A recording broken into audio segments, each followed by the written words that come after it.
Assalamualaikum warahmatullahi wabarakatuh. Perkenalkan, nama saya Ahmad Febrianto. Saya akan menjelaskan konsep dasar potensi diri pemimpin. Oke, baik. Pertama-tama saya akan menjelaskan pengertian konsep dan definisi potensi diri pemimpin. Potensi dalam pengertian tersebut adalah kekuatan atau daya yang dimiliki oleh seseorang, baik yang belum teraktualisasi maupun sudah teraktualisasi, namun belum optimal. Potensi berasal dari bahasa Inggris to potent yang berarti kekuatan, powerful, daya, kekuatan, ataupun kemampuan. Potensi-potensi dapat menjadi pembeda antara individu satu dengan individu yang lainnya. Bagaimanakah orang yang berpotensial itu? Potensial dapat dicirikan dengan adanya potensi.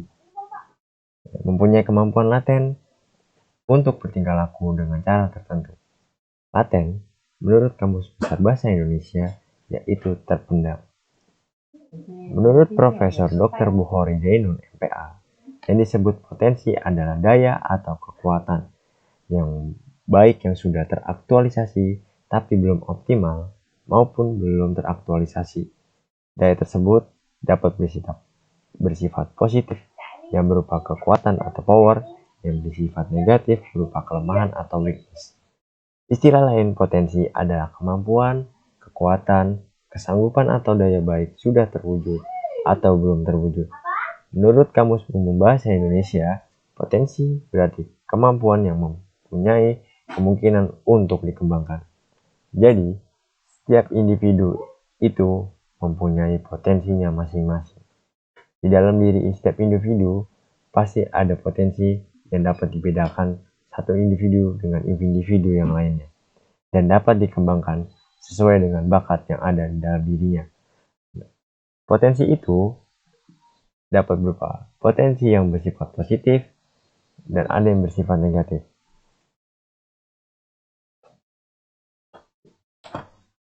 Menurut Samudiono, potensi diri manusia secara utuh adalah keseluruhan badan atau tubuh manusia sebagai suatu sistem yang sempurna dan paling sempurna bila dibandingkan dengan sistem makhluk ciptaan Allah lainnya seperti binatang, malaikat, jin, iblis, dan setan.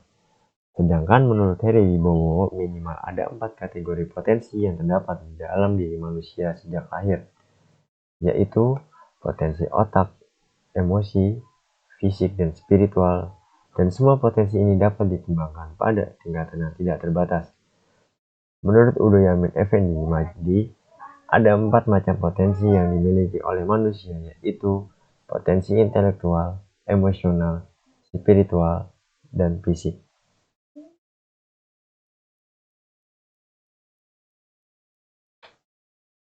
Pemimpin. Berikutnya saya akan menjelaskan tentang definisi pemimpin. Pemimpin menurut Henry Fayhil dalam Kartini Kartono ialah seorang yang dengan jalan memperkasi tingkah laku sosial dengan mengatur, mengarahkan, mengorganisir, atau mengontrol usaha atau upaya orang lain atau melalui prestis, kekuasaan, dan posisi. Dalam pengertian yang terbatas, pemimpin ialah seseorang yang memimpin dengan bantuan kualitas-kualitas persuasif dan aksentansi atau penerimaan secara sukarela oleh pengikutnya. Pemimpin ialah seorang yang memimpin dengan bantuan kualitas-kualitas persuasif dan penerimaan secara sukarela oleh para pengikutnya.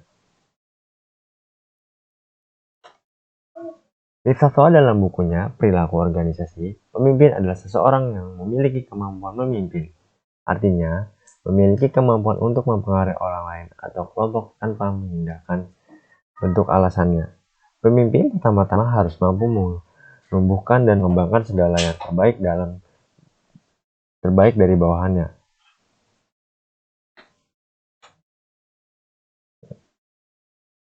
Jadi pengertian pemimpin di atas, yang dimaksud dengan potensi diri pemimpin adalah kekuatan atau daya yang dimiliki oleh pemimpin dalam menggerakkan sumber daya yang ada.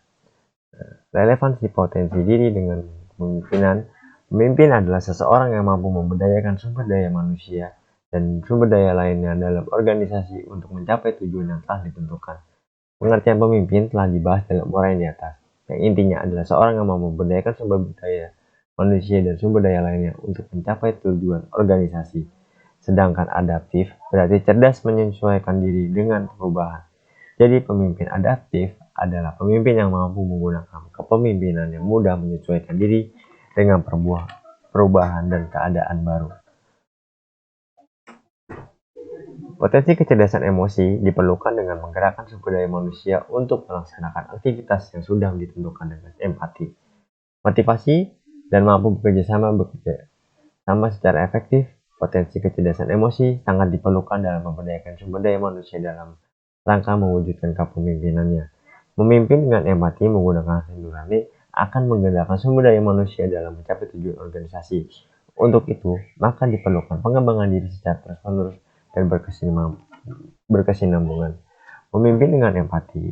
Jadi, suatu pemimpin dengan menggunakan empati dapat menjadikan anggota-anggotanya menjadi lebih percaya terhadap pemimpin dan lebih